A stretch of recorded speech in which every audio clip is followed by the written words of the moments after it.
All right, so how's everybody doing? Wow. Welcome to another edition of Two Birds and a Third Football Podcast, the Super Bowl review episode, because the greatest franchise in NFL history just won the Super Bowl. Hank's boyfriend. Hank's boyfriend. Hank's And boyfriend. soon-to-be man pillow with a hole in the mouth. No. He already slept with her last night. Hank, I think if we listen back, if somebody could find that for I us, think we can. I'm pretty sure I mentioned that. Like, watch, Hank. Nick Foles is probably gonna win the Super Bowl and be MVP. I think I said that. I think we both might have just said that Hank's Because ultimate dream would we come had true. spoken about this earlier, thinking like, if we get him a man pillow and watch him do it. Watch he has him. the man pillow. I've seen it. No, it's not the man pillow. It's just the man face on a pillow. But we need to get the full. We didn't get the full. Full-size You know what? pillow. Get the full We're doing- body. We're doing sex robots. Screw No. that. We're going straight to the sex robot, and he's gonna have a blast with that. And He's there going goes to. our advertiser-friendly stuff. No, I'm kidding. Yes. But Hank, seriously, congratulations to the Philadelphia Eagles winning their first NFL championship. Congratulations. Golf Let clap. us- Actually, no, Let that alone- wasn't our first No. NFL championship. That was our first Super Bowl. First Super Bowl. They won a championship in Get it the right. 60s. We won a championship in, I think, 47, 48, and 60. Don't Yeah. get greedy here, Hank. Okay, take the Super Bowl win. I am, believe me. Yes, Hank, as a Cowboys fan, in all seriousness, congratulations from the bottom of my heart. My family are enjoying it as well. Thank you. Thank you. They definitely do enjoy it. But anywho, Hank. Yeah. Fly, Eagles, fly. Yeah, can you give us a little rendition, please? Just give us your own. Okay, hold on. Wait, one second. He's got one of the vocals. This is for the fans out there. Hold on. Is he? Are you looking for the actual music in the background? a voice crack. Hi. All right. Hold on. Let me look for it for a second. No, he is looking for the music. All right, here we go. Hold on. I got a lot of congratulations from people, so there's a lot of people. I was there, Hank. I know. Hey, were you so overcome? We were dancing together. We were Me, Hank, and Ashton all stood. In What if you were in the city of Philadelphia right now? Oh, it already Would burnt you down. It already burnt down. Oh, All right. Look, here- wait, before you begin, I want to just show you how serious people are over here. in Monterey. I had some of my classes canceled because they're going to the Oh. parade. wow. I kid you not. All right. Hold on. I can't hold on anymore. Okay.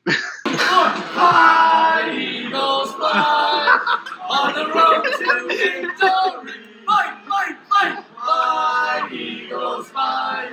Score a touchdown, 1, 2, 3. Hit 'em low, hit 'em high, and watch our Eagles fly. Fly, Eagles, fly, on the road to victory. E-A-G-L-E-S, Eagles! All right. That was me with like 4 strangers at a bar last week. Wow. Obviously. I still have to say you have the most corniest fight song in It the is. NFL, probably. No. Probably, the probably cor- the only corny- fight song that's probably left in the NFL. The to tell you the truth. corniest. Hey, The no, corniest. we made the we cor- made Hank climb a pole in Monterey. Well, kind of. Yeah. We Well, oh yeah. Was it Greece though? See, No, these no. Eagle fans are climbing greased poles while I they're know. so. Motor oil. No. And they were drunk. They're still doing this, The and they cor- eat horse poo as well. Hey, what's with the horse poo? Can you enlighten us on that? I have no idea. It's because we've been metaphorically eating it for like 58 years, so now we might as well eat it. Actually, Now so- since you can't actually- metaphorically eat it anymore, somebody has to physically eat Yeah, it. it's just come on. It's not real enough. Actually, to correct you, the corniest fight song belongs to the San Diego Chargers. Oh, that is true. I don't know. That's pretty catchy. No. The Superchargers. Or this one. Hold on. This is the corniest fight song. I think I know what it is. And it's not the Vikings fight song. No. That wasn't thinking that. Is it the Browns? No, I don't even know what the Browns fights. This is the corniest fight song.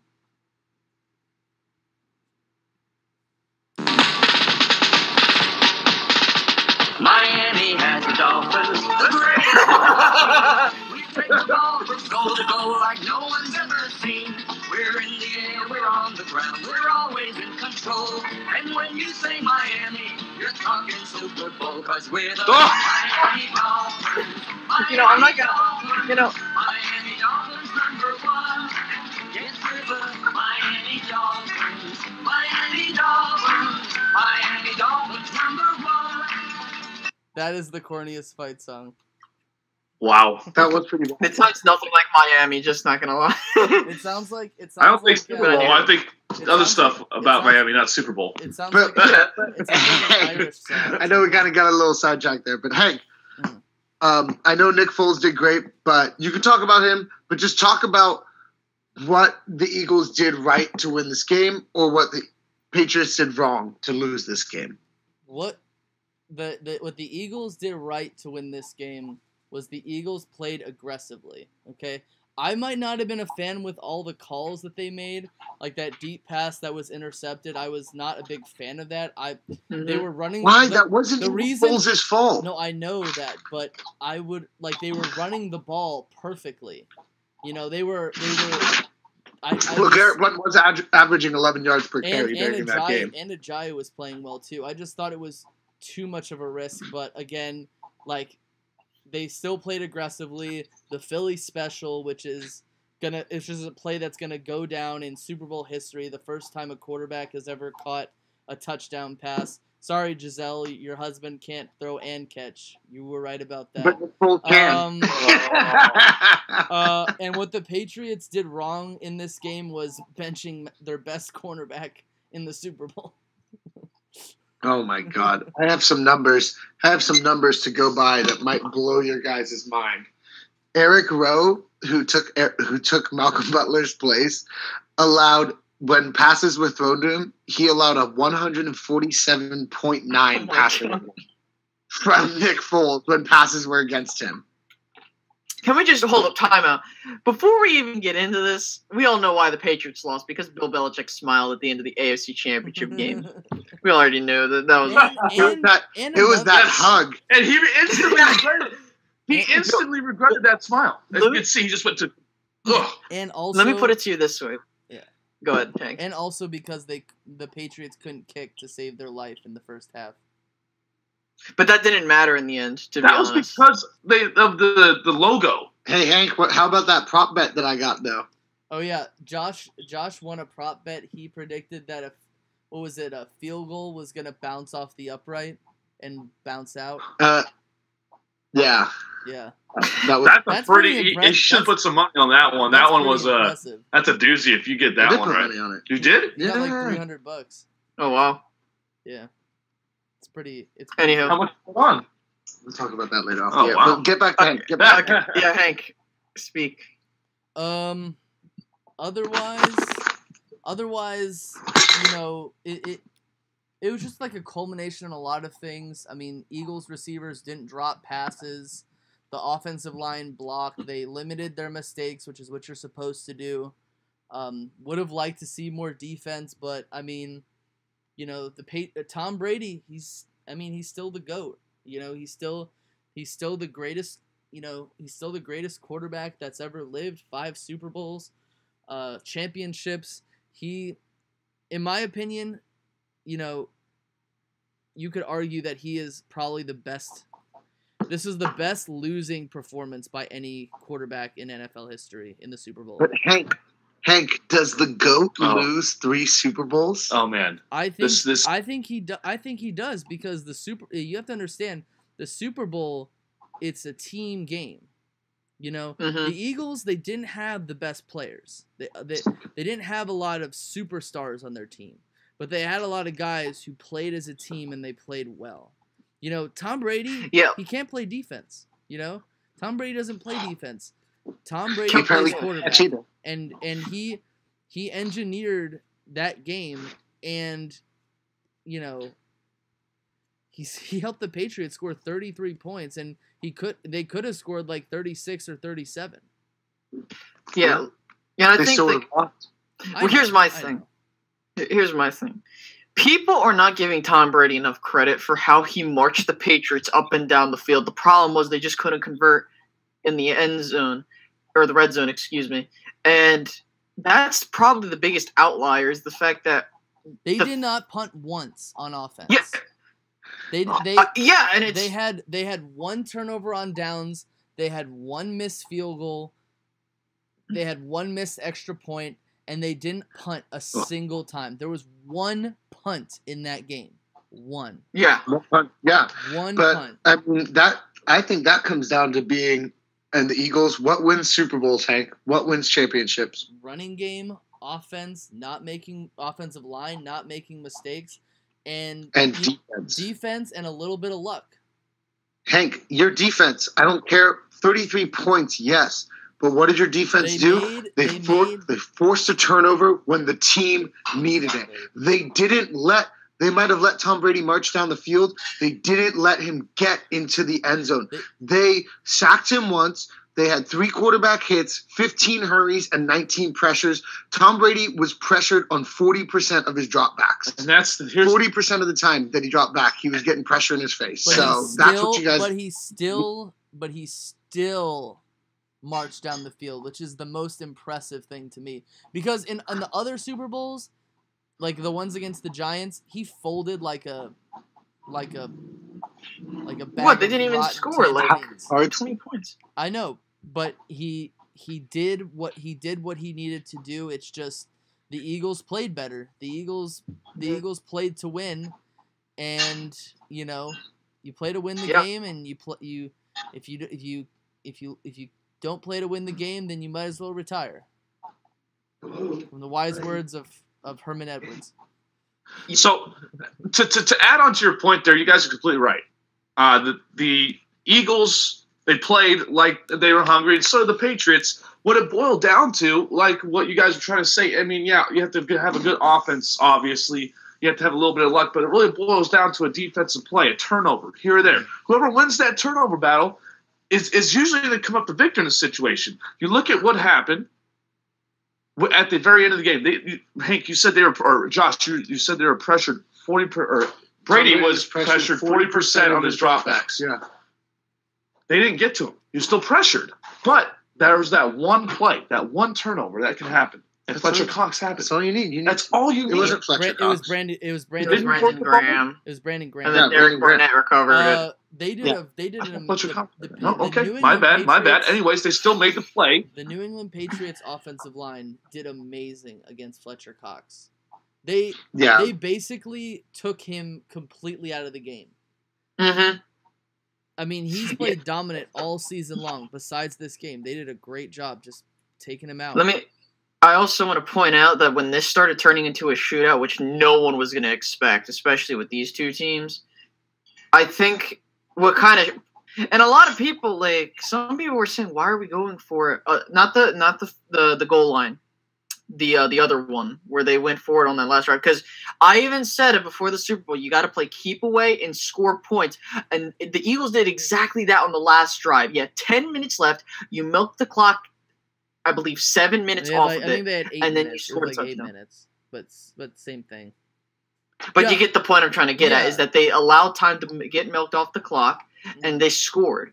And had they had not made that fourth down conversion, I think the Patriots would have won the game probably. Yeah, But I think that Josh that's Josh sorry, yeah. If my aunt was my uncle, then life would be really different. But you can't go back and say if they don't score on that fourth down play. They did score on that fourth down play because the Eagles did exactly what they needed to do, and I talked about the entire time. You pedal on the metal, and you. I understand that. That's like I'm not saying that the Eagles would probably not have scored. What I'm saying is that if you don't which we get all it. watched the game, momentum was with the Pats because they just scored the go-ahead touchdown to take the lead. If they wouldn't have, then you're saying that if they wouldn't have converted, the Patriots probably would have won because they had the momentum. And I don't believe that. I will say that. I mean, Josh was sitting right next to me, like basically the whole time. I was not a huge fan of going for it on 4th down at the goal line, but Hank was like mad at me when I said, "Hank, this is smart," and he was like, "I don't like this call." My dad even texted me and said, "I don't like the call on 3rd down. You shouldn't go for it. Take the points." And I said, "No." I said, "Go for it." But I did it's say the Super Bowl. But I did say that on that 4th down situation, like at the 48-yard line, I was the one who did say go for it. I said you might as well go for it now. I totally agreed with going for it because, like, you are in there is time left on the clock. You are in a situation where you could make a stop. You don't want to give the Patriots too much time or enough time to, milk the clock down, but I like that. I'm sorry. I think what confused me the most was what the Patriots chose to do. That their end around kickoff return that wasted 14 seconds off the clock. Before that, their choices at the end of the game were so remedial. I thought it was, why would you do? I thought it was a good decision because you need to get yards. I'm sorry. One more time. I thought it was a good decision, but it was poorly executed. Because you want to do something at that point in the game, were they down by 8? Was that no? Yeah, there's still one score. Oh yeah, they were down by 8. But there wasn't much. Yeah, there wasn't much time. So why do end around play? Save as much time as you can. Because you have more of a it's like you have more of a chance. But I see why I don't see that. I get what Hank's saying. No, but in hindsight, why would you do that? But when you're thinking about it, most people would probably expect to do exactly what you're saying. Take the ball, knee it, or whatever, touch back it, whatever. Take no time off the clock. Everyone's thinking that. So if you execute the end around perfectly, all of a sudden you're the greatest mastermind in the history of the NFL. Well, there's got to be something done because the kick was a short kick. And they should have expected them to squib it or do a short kick and not do an end around at the end there. Well, I mean, DJ, it's easy to say that. It is easy. You guys are talking about at the same time. I'm not talking hyperbole. You should have just... But DJ, at the same time, if let's say any one of those, let's say like that jet sweep pass to Nick Foles. Let's say that pass was incomplete. And then you're saying, why the hell did you do that? That's the dumbest play ever. Right? Exactly. It's just like for example, like. No, but that's the main thing. I'm questioning the decisions that the Patriots made at the end of the game there. No, I'm more concerned about why the frick Bill Belichick didn't want Malcolm Butler to start. He broke team rules. He's got caught with weed and whatever the story was. He broke team rules. And if you are the greatest coach in the NFL, then you have coaching standards. And as a person who's been on sports teams, as a person who's coached younger kids, you have to uphold what your rules are. You can't let it slide just because the guy played 98.1% of your defensive snaps during the year. If you have a team rule and he broke that team rule the night of the Super Bowl, you uphold that. I don't care who it is. Even if I was the coach and it was Tom Brady, and everyone could come down on me, I would say, you know what? I didn't lose this. Tom Brady shouldn't have broken the rules. Josh. I'm a coach enforcing my rules. Josh, sorry. Whether it means anything or not, but Malcolm Butler, he refuted the claims that he did something wrong. Whatever that means. Okay, so people have done tons of things wrong and said I didn't do it. No, I know, but Simpson says I didn't do it. I mean, we don't know. I don't know the story yet. We're merely. I don't know the story yet, but I doubt. Here's the thing: I don't know the story, but I doubt that Bill Belichick, of all people, just decided not to start him. Something happened. Yeah, sorry, something happened. No one's just saying. Well, he didn't do anything wrong. That's why I was saying, like, when I've heard the stories about he smoked weed, he had a girl, whatever. There's a ton of stories. I don't care what it was. He broke a team rule. That's why I put it that way. He broke a rule because you're not benching him for no reason. They didn't do it just to spite him. To me, if he broke team rules, then why he should have been deactivated. He shouldn't have even played. No, you just don't start. No, okay. If it's the night before the Super Bowl, what do you deactivate the guy? No, he doesn't. You get there's different levels of rules that you can break. It's going to be an in-house team decision where he could just sit the game. Curfew, and if they have, it's the Patriots before the Super Bowl. If they have a strict rule on curfew, and you have to be in at curfew, and he wasn't, guess what? It's the rules. That's the rules. You don't break the rules for great people, because great people don't break the rules in important situations like that. Yeah, come on, man. Except Bill Belichick. Yeah, that's how I look at it. Except Bill Belichick. His Spygate. The Spygate. Spygate was Tom Brady. No, Spygate was. Hey, you know what? Hey, guys, just one thing, real quick. I want to say that did not get any calls that Super Bowl. Huh? I noticed that. Who? Let them play. It was amazing to me. I mean, no, I'm serious. Like, and this is fine because the Patriots always got that benefit of the doubt with the refs. Hold up, I want to just bring up this point because a lot of people were like, "Oh, but why didn't they call those 2 touchdowns back?" And I told people this. It's not about like. It's just infuriating because what would you rather them do? Say, "Oh no, that's not a catch." No, because they understand. They looked back and they're like, "Hey, this has been a bad situation with this catch no catch crap." I understand that some people might be like, "Oh, but the rule says that." The point is some of those instances were used as learning curves to be like, "Hey, like look at the backlash." Okay, so the one touchdown I do have a question. One was the third foot when he controlled the ball. The other one where he dove in, he was obviously the ball was over the plane before any type of movement was happening in the ball. The only touchdown I would call into question or even have a second look at would be the one where there's Corey Clement one. It's because you can make an argument. It's you because can make an argument. The other one that's a touchdown. That one late in the game. I couldn't even believe they were looking at it as long as they did. Exactly. Oh, that ball! The first thing is he caught it and made a football move. What we need is to determine what a football move is, and if that's how this was beforehand. I don't know how this got so out of whack. A runner, or he's in motion of catching the ball. Have you guys? It's just I know, and this is a quick little tangent, but if you go back and watch old highlights of touchdowns being scored, these guys are literally like falling, and the ball is totally. You're like, oh my god, that wouldn't be a catch in today's NFL.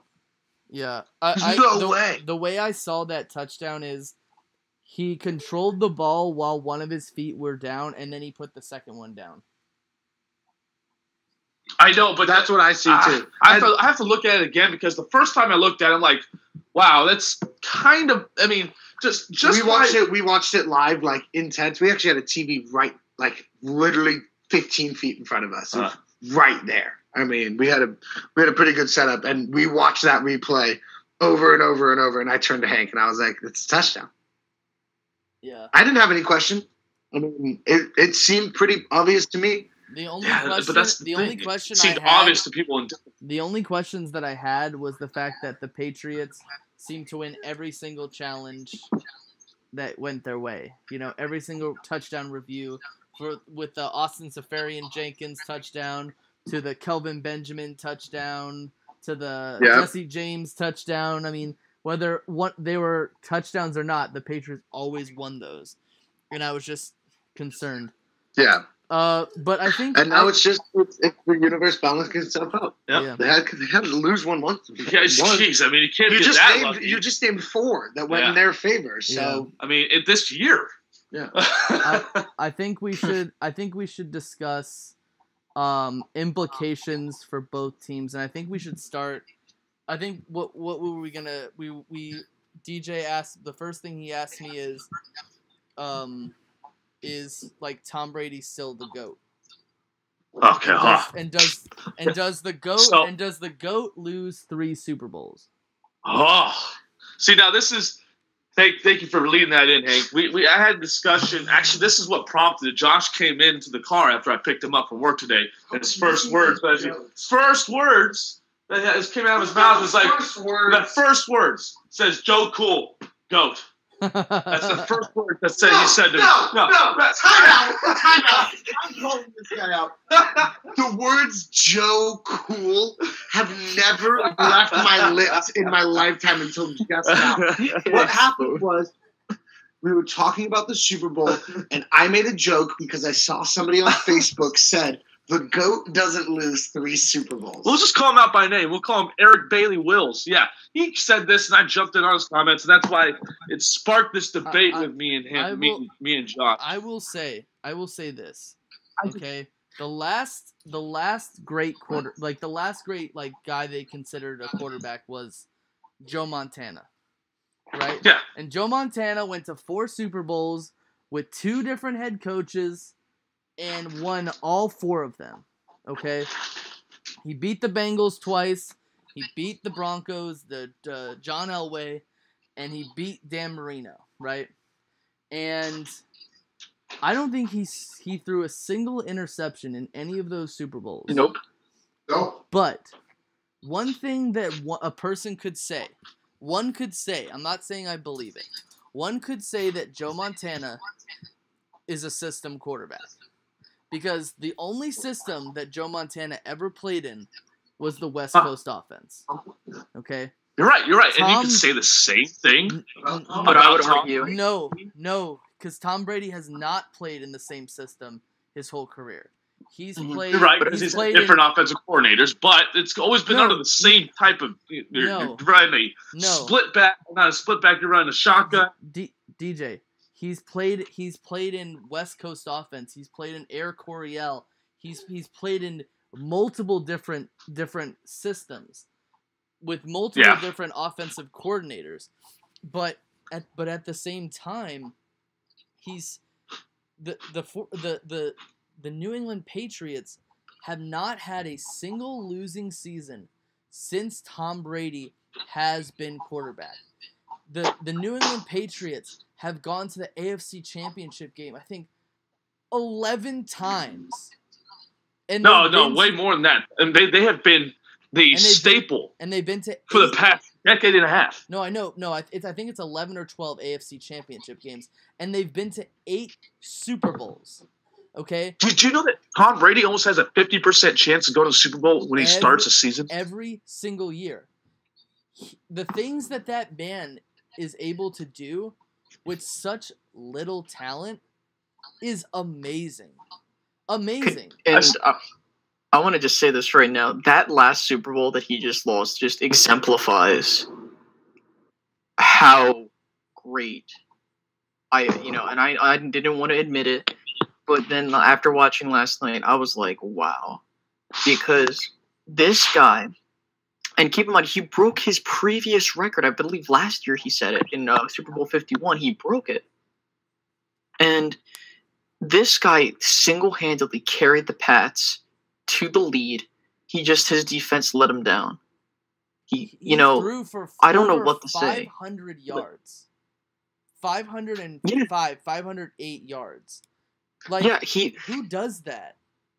And not only that, and people want to be like, well, he has 3 Super Bowl losses. Well, let me put it to you this way. Actually, it's 5 Super Bowls. Well, no. I said 3 Super Bowl losses. Oh, okay, yeah. But anywho, you guys remember he has almost a 50% chance of going to Super Bowl every time he starts a season. Mm-hmm. I understand that, but my whole thing is that I don't know how he does it, but I'm just like, and considering he did it at 40, like keep in mind. We've seen quarterbacks have great years at 40. No, yeah, not this good. Of course, but this good. Not throwing 500 yards in Super Bowl. This dude went to the Super Bowl, okay, and played the majority of that game. His besides Gronkowski, his receivers were a guy named Hogan, a guy named Amendola, 2 guys who weren't even drafted, 2 the whole team was. The whole team went undrafted besides Gronkowski. Gronkowski was a second-round draft pick, and Cooks was a first-round draft pick. But Cooks barely played that game. He was out by the beginning of the second quarter. I just he I'm- is basically everything that is advertised with him on the field. He just couldn't get it done in the end. Like he said, let me Eagles put it to made you a this play. way. I guarantee you that if Dante Hightower was out for the whole season, like if the Patriots defense had just a tiny bit of help, and I hate to be like that because like if this if that. My point is this: he carried that team back into the game, and then his defense let him down. Yes, I understand he fumbled in the last play of the drive, but He carried that team back into the game. He carried that team the entire game. If it Yeah. wasn't for him, I if it understand. wasn't- But my point. If it wasn't for him, the Patriots wouldn't have been anything in that Nothing. game. No, but yeah, I understand that. I'm just trying to say, like, the fact is he kept them competitive. He, brought them back to lead the game late. And then, In typical he- Tom Brady fashion. and like, Yeah, and this is why it's so weird to think about it because this fumble stuff doesn't happen. This stuff at the last 2 minutes. It's always Golden Boy Tom Brady, and it's just weird to see what happened. Right when he fumbled the ball, I'm like, oh, tuck roll. Yeah. Bring the That tuck was roll not- back. That was No, not that's the Greg tu- Popovich. That was Tuck not you. that was Before not we move Something. on, I that just, was roll. not- Let's I just just keep wanna this say- going. that was hold on, not I just the- want to say one last thing. yeah. In the last, Tuck rule. I would say the last two Super Bowls, the 49 and 51, not including this. Well, this one we talked about him marching down the field. If you paid attention in Super Bowl 51, they marched down the field. They just shot themselves in the foot. Yeah. And Mickey, They that's a probably- team thing. That's why no matter how singularly great you are, no matter how individually great Peyton Manning was, or Bo Jackson was, or Barry Sanders, or Calvin Johnson, it doesn't matter how great you are as an individual when it comes to football. And that's why I never count out any team on any given day, because one great person does not make you equivalent to unbeatable. And as great as Tom Brady was, the Eagles proved that it doesn't just take one person being great. It takes a team to be great to accomplish everything as a team. Okay. Yeah. I completely agree with that. I think we should move on right now to the biggest elephant in the room when it comes to the Philadelphia Eagles. What are they going to do with Nick Foles? You This- keep him. It's Carson yes, Wentz. you have to keep him. No, but, well, let me just put it to you this way. People are saying trade him while his value is high, but here's my thing. With the Wentz injury, it makes the situation more complex because they said that his injury was worse than advertised. And I'm not trying to. I hope he has But they also said that he plans to be back by week 1. don't rush it. Because what happened, and I'm not saying like they necessarily will or will not, but my thing is this: you guys are the Super Bowl champions, all right, and you have the future in front of you, right? Because think about it. What if you keep Nick Foles, and then you end up starting the season out like, let's say he comes back week 4 or something. Wentz, you're sitting at 3-1. Once Wentz comes back, all you have to do is wait until the trade deadline, get the best deal, and then trade him off. But I understand people are saying, we need something. But at the end of the day, that if you keep Nick Foles, he's going to give you guys something. Granted, we have. To me, there's 2 scenarios. The first scenario, Hank, the first. you broke up. Can you repeat that first part? Okay, I said for me there are 2 scenarios.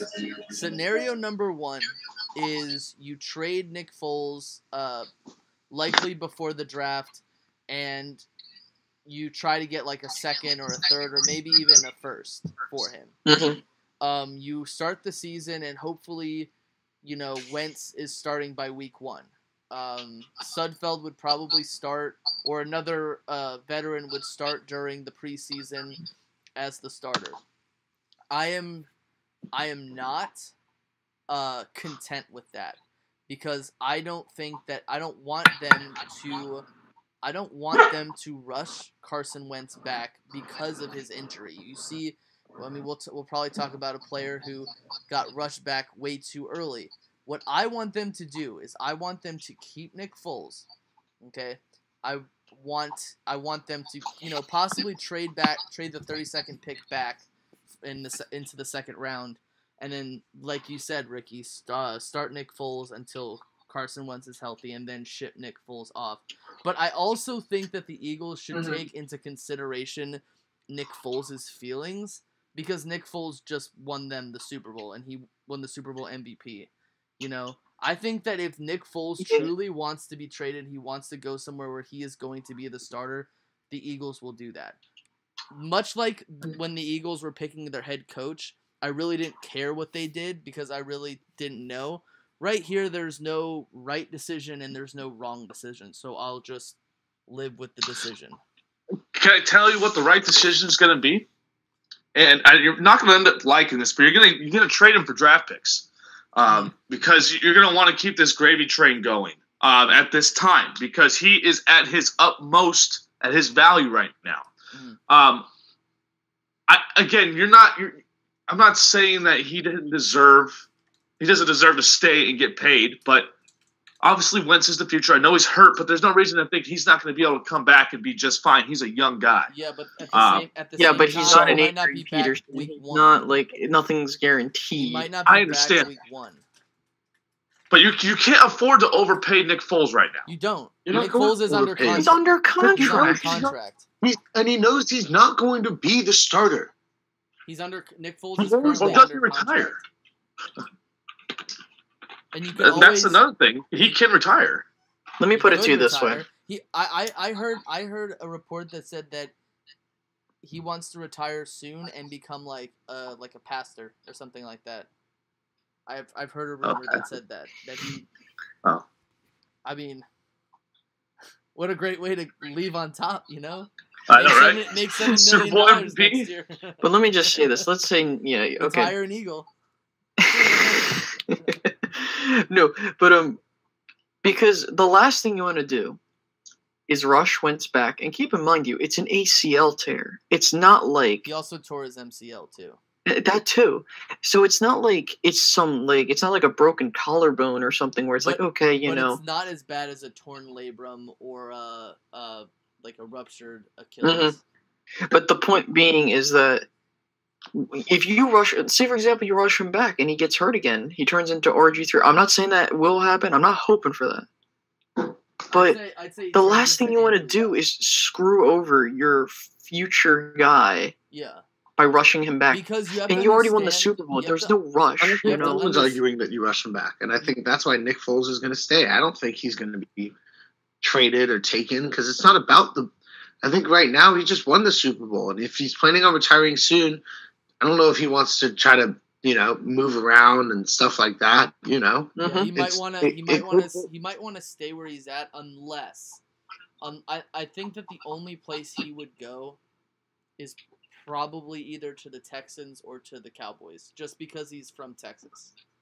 And I wouldn't. I honestly wouldn't mind that, just because that's where he. I want Nick Foles to go where he wants to go. Yeah, but Hank, why would he go to Because he's from. wait, Because he's Hank, that doesn't make sense. 'cause he's But that from doesn't make sense. The Texas. Cowboys have Dak and the Texans have Deshaun. I know, but what happens if one of them? Why the gets Browns make more sense? What would happen if one of those guys got injured next season? Oh, so you're saying he would go as a backup? See, now I'm thinking Hey, he's you punched his stuff. No. He could either go He to would- Buffalo. He could go to I Cleveland. know. He could go to Jacksonville. I know, but I For all don't. But I don't want him to go to those places. Honestly. I know. You don't want your man to be treated like trash. I get it. I get it. Man. You don't want to see Nick Foles. You don't want to. I've already watched him get run out of the league once. I can't ever stand to see it again. You're like, just retire. If you're not going to play for the Eagles, just retire. That's. Yeah, honestly, what I would do if I'm him is stay one more year. Well, I'm not trying to say like you will do this, but if you're seriously saying like, hey, I want to stay here, stay one more year, make sure that Wentz can transition back fully fine, and then you could retire at the end of the season. Yeah. Yeah, Yeah. that's You have right. nothing to lose. I don't think You're the he's. Super Bowl MVP. Yeah, he's I don't. the Yeah, Super I Bowl don't see him MVP. leaving. I don't see Foles leaving. All right. So let's talk about this slippery situation Indianapolis. Dear Lord. The Indianapolis nightmare. Baltimore strikes back. the Baltimore. Irsay curse strikes back. Josh McDaniels, offensive coordinator of the New England Patriots, is one of the sought-after coaches or assistants to become head coach. Matt Patricia, his counterpart on defense, just became the head coach of the Detroit Lions, and he got a nice haircut, but and shaved his beard a little bit to look a little more respectable.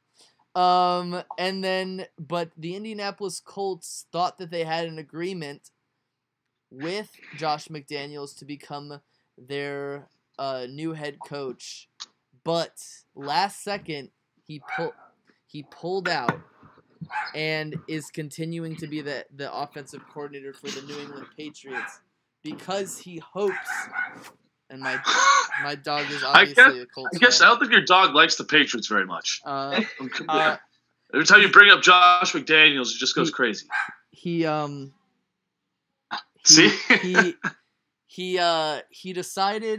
decided to stay with the Patriots in hopes that once Bill Belichick retires, he could be the new coach of the New England Patriots. Does that sound? No, right? It makes sense. But what's the timetable you think he gave him? Because obviously, if he's turning down a head coaching job right at the moment, there seems to be something in the works. And now this brings me to think that Bill Belichick might be on the side of maybe I only got 1 or 2 years left. Did you think Josh McDaniels is willing to wait? No, I think that 2 years. I think Josh McDaniels he had interest from Indianapolis and then realized how much of a mess they were, so he decided to stay. I think Bill Belichick. Bill Belichick. I see. No, Bill Belichick. Real quick. I think what happened was that I think Kraft and Belichick gave him a little bit more insight of what's going on with the players that are coming in, and I think that's the sweet talk that he got from Kraft and Belichick to stay. Well, because the Patriots are going to lose everything as soon as Well, Belichick. that's right. You can't afford to lose your defensive coordinator and your offensive coordinator in one season, right? Patricia's not even that good. I will. Did you see what he just allowed to happen to him in the Super Bowl? I think honestly, he's not that good. Honestly, Good luck, Lions. Honestly, I can see Bill Belichick's what, like 60, 65 No, I think years this is old? going to be the last year. This is going to be his last ride. I think Bill Belichick Really? will coach for 5 more years.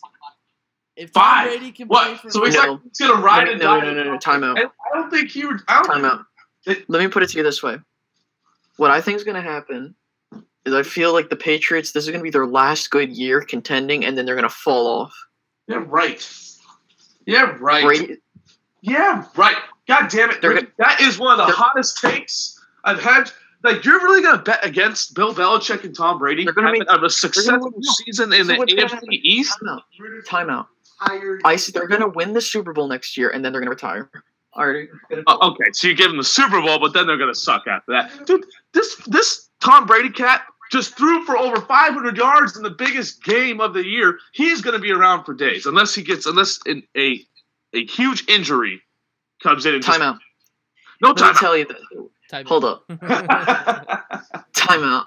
I'm going to pull Tyronn Lue. Whoa. Let me say this right now. If the Patriots win the Super Bowl next year, you mean to tell me that Tom Brady is going to try to play till he's 45? That's what he said. Why have we taken what he said not to be true? Wait a minute. So if they go to the Super Bowl and they win it next year, Yeah. you end up going to 3 straight in a Super row. Bowls. You go to 4 out of the last 5, and you win 3 of them. And you still want to play? Why not? He is an ultra competitor. Do you not understand how these people tick? These guys, you play until you can't play anymore, until you have to be carted off the field. That's what Michael Jordan basically did, but he was just getting old. All the greats go the same way. Dude, did you not see like Tom Brady? The moment the game was over, Tom Brady ran off the field so he could play a flag football game later that night. Dude, that man is ready He's to an play. ultra competitor. That man is ready to play. Look at him. There's no quit in this guy. Here's the thing, Ricky. I mean, It doesn't matter. the Super Bowls and all that doesn't matter to a guy like Tom Brady. All that matters is the sport of football. Mm-hmm. That's it. The trophies. That's why he doesn't look like he really cares, because he just loves the game. And he knows, he's a smart enough man to know it's going to be over. And so, you know what? Just because he won last year, he didn't stop this year. If he would have won this year, I doubt he would have stopped anyway, because he's one of those guys that's like, until literally I'm not going to stop. Yeah, that's how Tom Brady. He's saying he's going to play at a high level, and he's continuously doing that. He does. Then why Right now, I mean, I'm not you have denying the it. great rejuvenator in Giselle. When you get to go home to I would be ready to go. He loves his wife. He loves what he does. He just knows to stop. Why? I mean, he's on top of the and world not to right now. mention- I mean, And not to mention, he's been relatively he's gone away from the NFL relatively unscathed in terms of like injuries. injury. I mean, The he's only had some, serious he's one was had the some ACL bad one, ones, right? but he's also been relatively healthy. But with this whole Josh McDaniels thing, do you think he's a scumbag for what he did? I think it's dirty. Yeah, because I think it's a dirt move, but I don't. I don't think Josh McDaniels will ever get a head coaching job outside of New England ever again. well, yeah, he's kind of burned some bridges there, and I think that's why he's going to stay there, because he knows Belichick's on. I mean, not borrowed time. I'd say like he's attached to Brady. When Brady stops, I think Belichick's going to move on. What's the end game for the Colts? What do they do from here? You go after what's his face? For the Colts? Yeah, what do they do? They're probably gonna go after Jim Caldwell again. Oh God, again, no. No, they already had Jim Caldwell. No. I've heard that they're interviewing both Frank Reich and John DeFilippo from the Philadelphia Oh, wow. Eagles. Well, why not Jack Del Rio? I mean, that's a possibility. But I think that at this point in time they might, bring in like a stopgap guy, like a Jim Tom Sula or something like that. He's No, the epitome of not stopgap. Tom Sula. He's the epitome of the stopgap. not Jim Tom Sula specifically, but like a guy who that a guy who's obviously not ready, so that like once you have a bad season, obviously you can fire him, so that you can basically hire somebody next year, or the year after for the 2019 season, which is basically what the 49ers did.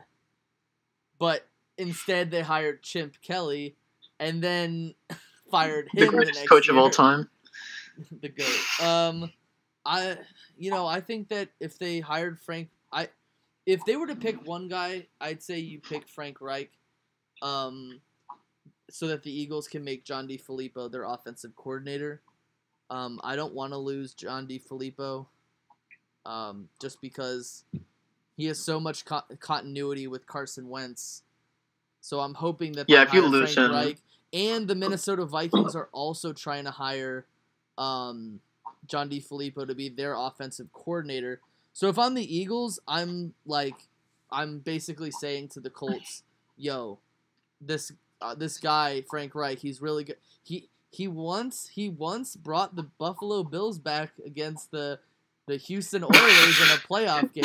So he's obviously really good, guys. Because I don't want to lose DeFilippo. And I don't want to lose both. I don't want to lose both of those guys because Deuce Staley is not ready to be an offensive coordinator. That's what happens when you win Super Bowls. Yeah. You get pillaged. Look at the Ravens. Exactly. That's why you hope you have. It's just what happens. Yeah. Josh, you wanted to talk about the Hall of Fame. I did, but you guys already said you talked about it. No. what you I guys want to talk about it. Because I like what you brought up. We didn't discuss what you brought up, basically.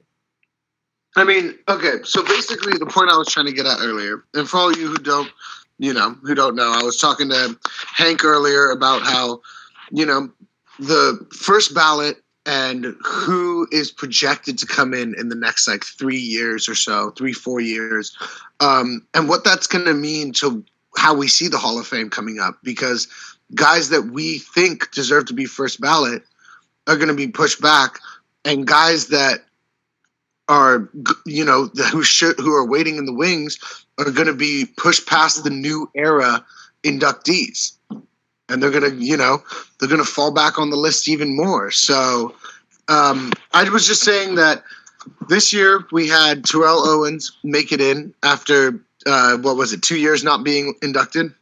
Mm. Yeah. 2 years not being inducted. 1 or 2 years, I think. And then Randy Moss made it in.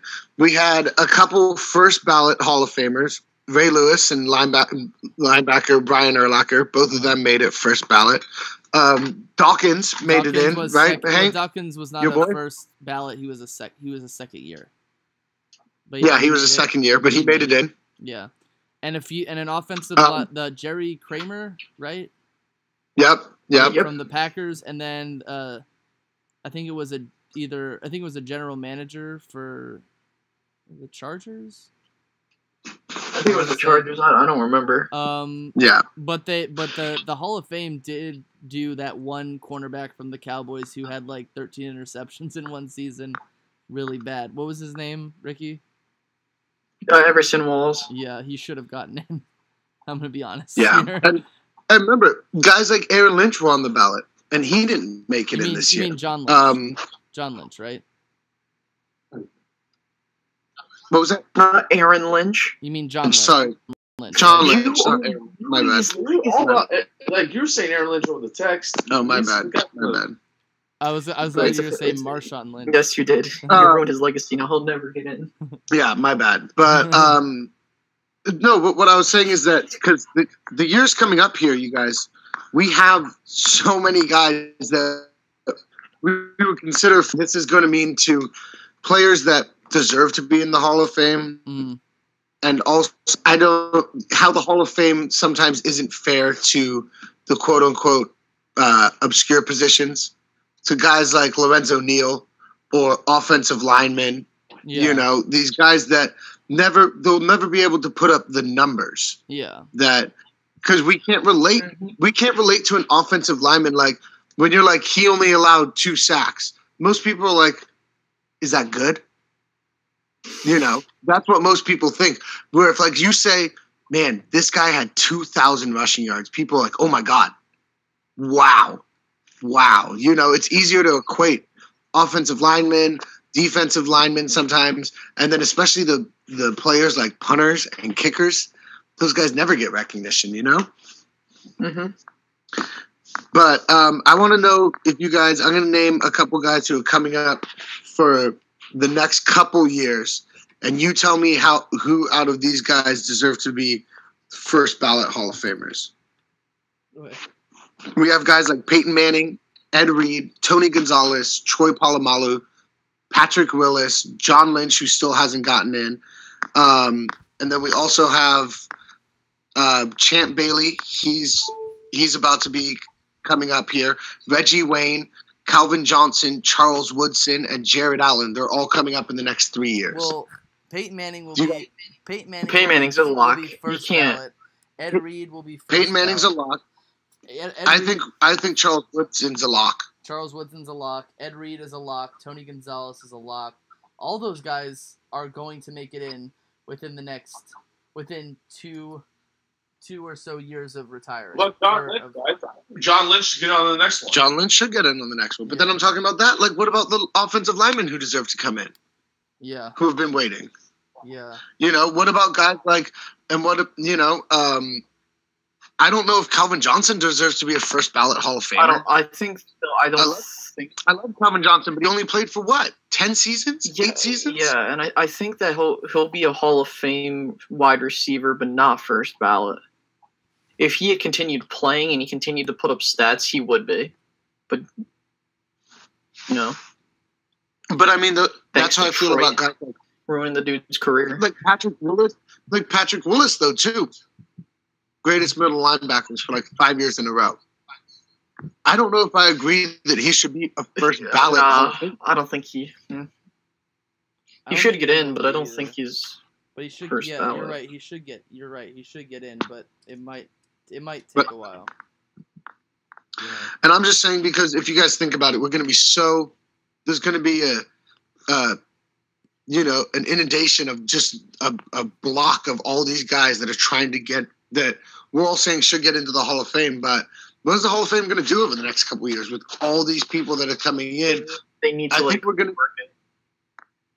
I think they need to put. I think one we more could see person a in. shift in guys that we think deserve to get in, but they're getting pushed back and back and back. I think Alan Faneca as well will get in too, because I expected him to get in last year, but he didn't. But to me, the one that deserves to get in there the most is probably Peyton Manning. Peyton Manning will be a first ballot. He will be a first ballot Hall of Famer. Like Ray Lewis. He was like Ray Lewis, where he's one of those guys where you just know as soon as they retire, well, as soon as they're eligible, they're going in right away. Yeah. Well, I mean, I don't know about Ray Lewis. No, I'm kidding. Ray Lewis, two-time Super Bowl champion, one of the best tacklers, one of the best sackers, one of the best all-time defensive leader and inspirational speech maker. He deserved to get in when he did. Did you know he's the only player in NFL history to have 40 interceptions, 30 sacks, and 20 fumbles recovered in a career? I did not know That's that. amazing. That's amazing stats right there. That's amazing. How nuts is that? The other one that did you mention Zach Thomas? No, but I should have. Zach Thomas. They were saying that Zach Thomas had like similar stats to Brian Urlacher. And I think Zach Thomas was like a 6th round draft pick. Urlacher was like a 2nd or a 3rd. But then real quick, I just want to touch on this though. Like, what do you guys think about the positions that kind of get screwed out of the Hall of Fame? Like punter, guys like fullback, and sometimes even cornerbacks, because it's cornerback. First of all, it's not a very long-lived position, if you know what I mean. And second, it's hard to really equate greatness because sometimes great cornerbacks don't get thrown at because they're in such good coverage. So like, people don't understand the stats of he had 15 passes defense this year. People are like, is that bad? I also think that punter as well. I think there's only one kicker in the Hall of Fame, Ray Guy. Ray Guy, he's a punter for the Raiders. Yeah, I just think that you got to rework the me personally, I think you need to rework because there were some times where I think two contributors got into the Hall of Fame, and sometimes that takes up space for some of these players that should get in. I personally think they should put a certain number. I personally think that you need to have a committee, a selection process where it's one contributor. If there's no one on the ballot as a contributor, then open that up to a player spot. Have half of it defense, half of it offense. Of course, I'm not saying this to be do this. Mm-hmm. I'm just saying make it so that we can guarantee ourselves that position. So it's not offensive heavy or defensive heavy. You know what I mean? So people are getting recognition. I don't know, something like that, or open it up to position. I don't know. Because there's positions in the NFL that are always going to get screwed and never get their notice, like offensive linemen, defensive linemen, fullbacks. If you're not a pass-catching tight end, you'll never get noticed, ever. You could be the greatest run-blocking tight end in the history of the NFL, and no one except for probably offensive line coaches know who you are. Yeah. And I just think it's unfair because guys like do you guys remember Lorenzo Neal, the fullback for the Chargers? For the Chargers and the Ravens? Yeah. He was – and the Saints. And, no, it was the Titans, too. He was part of the Music City Miracle. He received the kickoff, then lateraled it, and then it was thrown across the field. But he is – and you can talk to anybody who's ever watched, NFL for most of their lives, that he is the greatest run-blocking fullback of all time. Mm-hmm. And he's one of those guys that if you talk to anybody in sports, they all know he's the greatest at that position. why isn't he in the Hall of Fame? You know what I mean? If you talk to anybody who's in the NFL, they're like, he's the greatest fullback of all time. Mm-hmm. And everyone knows he's the greatest. You know, Yeah. you talk about linemen, and you can say like, this guy just mauled people, ran them over. Most people won't know who you're talking about. Jonathan Ogden. You're like, yeah. Do you guys remember Jonathan Ogden's career? People are gonna be like, Or Orlando, Who? Orlando Pace. yeah. Who's another one, Hank? Throw me, or Ricky, throw me one of your guys because you guys had a bunch. For what? Hall of Fame linemen. Lineman. You got Larry Allen. But he's in it, isn't he? Keep in mind, like I'm. Gee, what else? Oh my God, there was someone else. I just just had him in my head when but I know Larry Allen's in there. Yeah, but I mean, see, it's a perfect example. Well, not you only can't that, I'm younger, so like Who there are- hasn't. Yeah. Who are wide receivers in the Hall of Fame? Who are quarterbacks in the Hall of Fame? Who are running Yeah, backs? You can Because you those can are rattle labor off- positions. I can rattle off a bunch of those names, but you can't rattle off linebackers. You can name like 5, 6, maybe. Mhm. But no one can rattle them off. I just think that the Hall of Fame needs to kind of be looked at again, and I think as fans we need to appreciate the things that everyone else on the field does too. You know, Yeah, 'cause there's some greatness running around, and we kind of overlook it, and then all of a sudden it's gone. there really is. Yeah. So, do we have anything else? No, that's basically it. Anything else, guys? I don't have. I mean, it was a great Super Bowl. It was great to see Josh come down to see me. It was great to see everybody giving me phone calls and well wishes after the game. It was awesome. It was just an awesome Super Bowl experience, and you know, hopefully I get to experience it again. If not, then that's cool. I got to see it happen. Still waiting for my first one, and I hope to God that I'm not 30 by the first. I'm not trying to take a shot at Hank, but like I'm being like elite. I'm hoping I'm not Well- going to be old when I see the Well, next one. Well, From the I Cowboys. wasn't 30, I was, but Well, we need the Browns. I'll probably be dead. We need the Browns. To win. We need the Browns to win something. Honestly, or not. All right, everybody. I do something here, but I'm yeah. guessing that I might be dead. I might Might die. All right, guys. This was a great episode. This was a great season for me, at least. It was an interesting season. It was a fun season, and Yeah, you know, and congratulations to the Patriots on the winning Super Bowl 53. I'm trying to jinx them right now.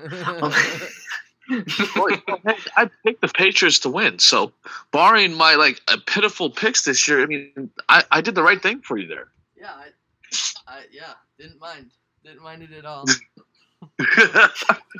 All right, everybody. Uh, This was All right, guys, it was a pleasure talking to you tonight.